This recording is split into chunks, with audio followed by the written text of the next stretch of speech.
అలా ఎందుకు జరుగుతుంది అంటే నా దగ్గర సమాధానం లేదు. జరుగుతోంది కనుక దాన్ని డైరీలో నోట్ చేసి పెట్టుకోండి. తరువాత ఇతర సిట్టింగులలో ఏం జరుగుతుందో చూడండి. ప్రతిసారి మనం లోతుల్లోకి వెళతాం. हर गहराई जो होती है, हर सिटिंग्स की गहराई में बहुत फर्क है। అయితే ప్రతి సిట్టింగ్ లోతులో చాలా తేడా ఉంటుంది. మనం శాంతిని అనుభూతి చెందుతాం. ఒక్కో సిట్టింగ్‌లో శాంతి ఒక్కోలా అనిపిస్తుంది. రెండవ సిట్టింగ్‌లో మనకు శాంతి వేరే విధంగా అనుభవంలోకి వస్తుంది. అందులో కూడా తేడా ఉంది.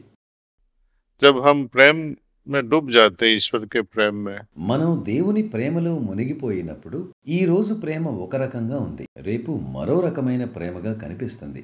ఎంత గాఢంగా ఉంటుందంటే అది లేకుండా మనం జీవించడం కూడా కష్టమవుతుంది.